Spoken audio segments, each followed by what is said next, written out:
Mutlu günler diliyoruz. Hattımızın bir ucunda Hande Ünsal var. Hande Hanım nasılsınız? İyiyim, siz nasılsınız? İyiyiz. Teşekkür ederiz efendim. Sağ olun. Sizlerin seslerini duyduk. Bizler daha iyi olduk. Çok teşekkür ederim. Radyomuza konuk olduğunuz için teşekkür ediyoruz. Hande Hanım, sizi tanımayanlar için sormak istiyorum. Hande Ünsal kimdir? Günlük hayatında neler yapar? Hande Ünsal kimdir?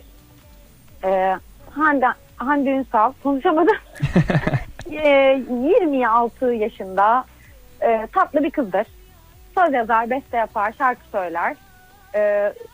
Başka da bir şey yapmaz. Maşallah, zaten daha neler yapsın Hande Hanım diyoruz. Peki Hande Hanım, müzik hayatınıza nasıl başladınız? Müzik hayatıma başlamadım. Zaten aileden müzisyenim. Dolayısıyla müziğin içine doğdum. Öyle olunca da müziğe başlamak gibi bir durumum olmadı. Ama profesyonel olarak çalışmaya 15 yaşında başladım. Vokalist olarak. Lisedeydim o zaman. Konservatuvarda okudum.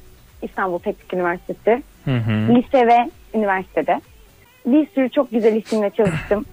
Tantaşçı, Işın Karaca, Cengiz Kurtoğlu, en son Berkay'la çalıştım.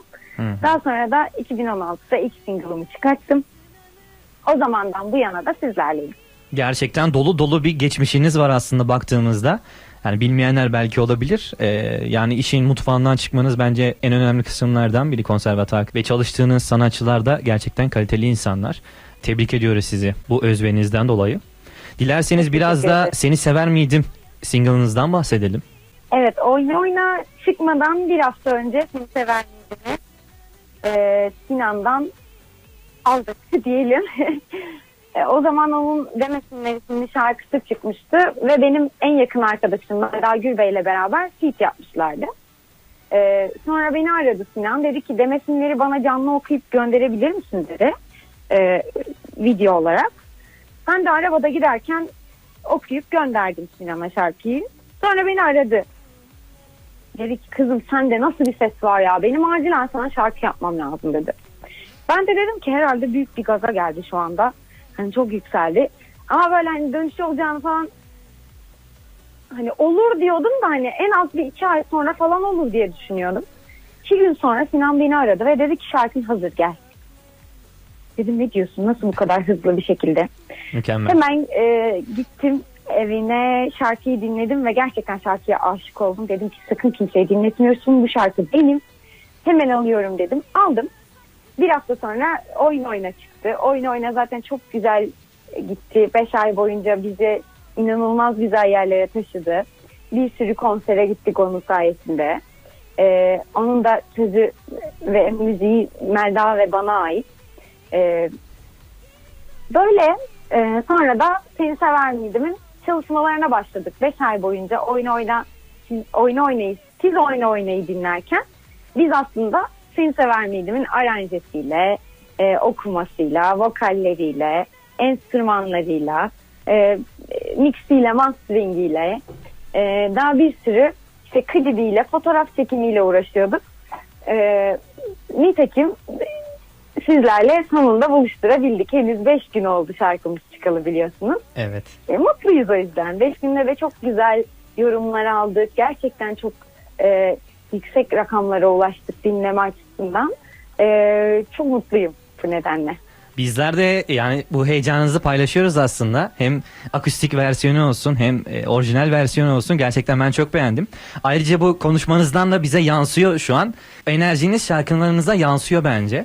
Yani bu enerjiniz, kıpır kıpırın, konuşmalarınız, kalbinizin güzelliği aslında şarkılarınıza yansımış bence. Özellikle beğendim diyebilirim. Çok teşekkür ederim. Başarınızın devamını diliyoruz Hande Hanım. Ve yani Seni Sever Miyim'i de biz dinleyicilerle buluşturmaya devam edeceğiz. Çok beğendik ve kıpır kıpır enerji doluyoruz, özellikle öyle diyebilirim. Bazen çünkü biz programa girdiğimizde enerjimiz düşük olabiliyor. Bu tarz şarkılar bizim için çok gerekli oluyor. Enerjimizin yükselmesi ve dinleyicilerimize hitap ederken enerjimizin yüksek olması çok önemli. Bu anlamda da size bu değerli parçayı çıkardığınız için de çok teşekkür ediyorum. Ben çok teşekkür ederim bizleri ağırladığınız için. Rica ederiz, ne demek. Son olarak üniversite öğrencilerimize, Kütahya halkına söylemek istediğiniz şeyler var mıdır? Kütahya bence çok güzel bir şehir. Ben geçen Kütahya'ya geldim. Ne zamandı onu hatırlamıyorum ama çünkü çok yoğun bir konser temposu içindeydi. Hı hı. Öğrencilere söylemek istediğim şey, umarım sınavlarınız güzel geçer.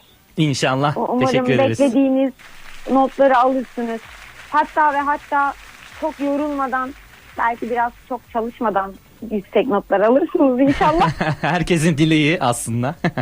Hepimizin dileği olarak söylüyorum bunu. Evet. Başka ne söyleyebilirim öğrencilere?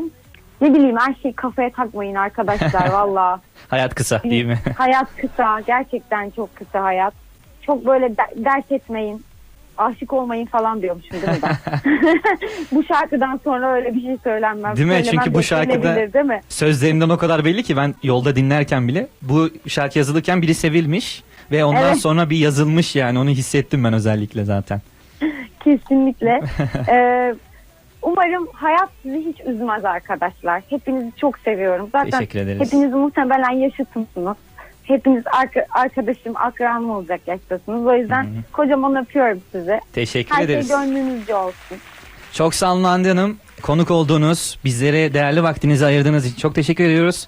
Çalışmalarınızın devamını da diliyoruz. Böyle başarılı işleri bizler beklemekteyiz. Çok sağ olun. Görüşmek üzere. Çok teşekkür ederim. Hoşçakalın. Hoşça kalın.